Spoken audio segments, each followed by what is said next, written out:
Hello again and welcome to Ndudu by Fafa.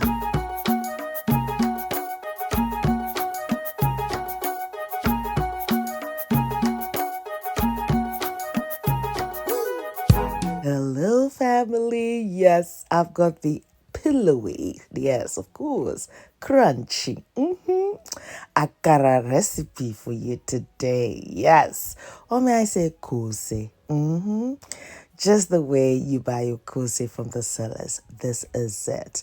Okay, so in a previous video, which I'll leave a link in the description box and I'll also pin it at the top, I shared my 2 faster methods in peeling the beans. Yes. So if you can watch that, that would help you get to this point exactly, where you have a bowl of beautiful peeled black-eyed beans. If you do like what you see so far and you haven't subscribed yet, please do so. And also activate your notifications to all. Yes, that's so important because once you do that, anytime I upload a video, you're notified of it, because sometimes you don't even realize that I've uploaded a video. Exactly. I don't want you to miss anything because I have you in my mind when I'm creating these recipes. Yeah, so now let's get started in making the pillowy, crunchy Akara Koose recipe. So yes, I've got this and I'm going to add some onions and I'll be using banana shallots and also 1 habanero chili because I need it spicy. But this habanero chili is actually quite hot. You know, here in London, you do get like habanero chili and others are like not that hot. They're just mild and others are very hot. Next thing is I'm going to be blending this. But this is the first number 1 trick in blending. Okay, so you notice that I'm just using a shot glass for this. So I'm just gradually adding water because the batter is so important. You don't want it too wet. You just need it so. So you will notice I just added the 1 shot and allowed the blender to blend at the lowest setting. Yes. And if you had any difficulty, then I'll add another shot.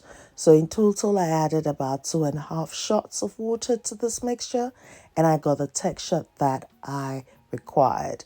Do not worry, I'd leave the list of ingredients and measurements on my blog, fafagilbert.com, so you can check it out.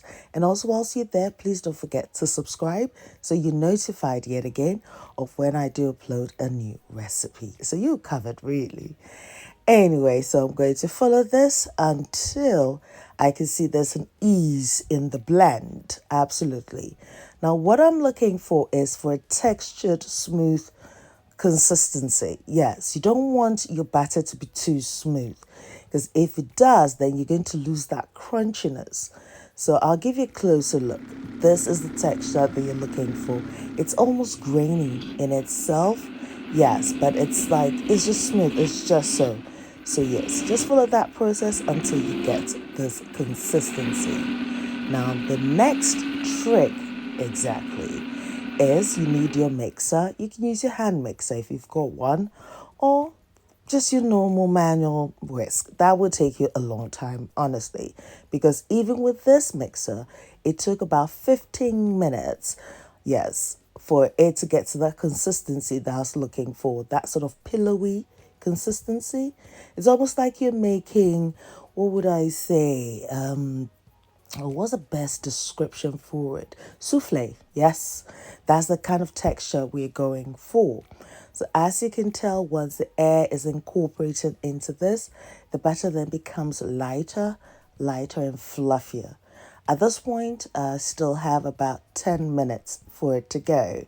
And yet again, I'm blending this on that medium sort of strength. Yes, because if not, everything's just going to splash everywhere. So you can see it's doubling up in size. And at this point, I've got 5 more minutes because even though it's bubbly, I need it to be still like stiff. So I can see that it still has a little bit of that watery consistency. Absolutely, yes. But I need it to be pillowy. So that would go on for another 5 minutes whilst I then add some oil to my wok. This is the consistency I'm looking for. That is stick to the spoon. Yes, and when I turn it over, it just works like that. That is it. So that's the consistency you're looking for. You need it to pillow it to that point that it holds to your spoon. Now my oil is hot. It's been on that medium heat for about 5 minutes. And yes, I can now scoop a tablespoonful and a half of my Akara or Koose butter to it. Now this is so aerated that it just floats on the surface, just like a swan. Yes. And we're going to maintain this heat, this temperature all the way through. Yes, it's important because if not, if it's cold, your akara will absorb all the oil and you don't want that. Ugh. And equally, you don't want it undercooked, where on the outside it looks so beautiful and crunchy, and then you open and it's not. But then again, once you have that aerated consistency, it cooks quickly. That's a trick as well. So yeah, I was waiting. I was like, oh, I can see a little crust. I was excited at this point. So I've just been impatient and I've just been turning this around, as you can tell. But you can leave it for a little bit longer when, you can see that the crust is forming and it's getting browner. Because the trick about it is you need it to go as brown as it can, yes, so that it maintains that crunchy texture of akara. Look at that. This is not any other food. Oh, this is Ndudu by Fafa. So in total, I fried this for about 5 to 6 minutes. And as you can tell, I'm just constantly turning it for an even cook. You don't necessarily need to do that, but I guess I was like excited about this. And I was just watching it with every little step I was taking. The reason being, if I do not keep an eye on it and it doesn't work out, guess who has to eat it? Moi. With my sad face in the corner. At that point, I guess you would not be hearing, this is not any other food. This is a Ndudu by Fafa. You won't be hearing that statement. Actually, you won't even be watching it in the first place. Now, you can also add some diced onions, some spring onions, bell peppers, whichever color you prefer to it, to make a colorful akara or koose. I don't know if you can relate to this. I've got a few friends who do not like the chunks of onions. They want everything blended, their tomato blended, like they just don't want to see anything. And you know me, I like my chunky, crunchy onions, that kind of thing. So yes, do you have any friends like that? Leave your comments below and share your experience and how you handle it. I mean, of course, I had to make sure that I blend everything so that you don't see it and then they can enjoy it as well. But yes, here we have the second batch that is fried, and I'm so excited about it. This is definitely a fail-proof recipe. Now, if you do have any questions about the recipes, do leave it in the comment section as well below, and be kind enough to share with one other person and invite them over to the channel as well. I will be grateful and appreciative of that. So now, have you got your Hausa cocoa ready? Now don't worry, I've also got that recipe covered for you. I'll leave a link in the description box. Now when I do mention Hausa cocoa, it's made out of millet and spices. The millet is fermented and then these beautiful warm spices are added to it.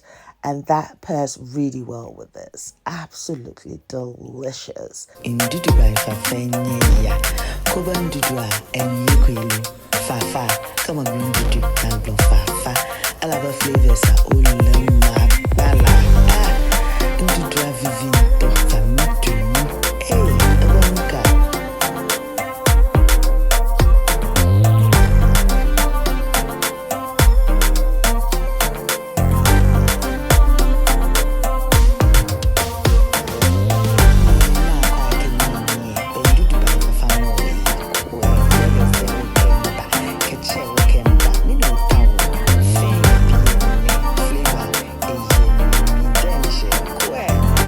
After delivering my sample boxes to some clients, the next morning, yes, this is what even still looked like.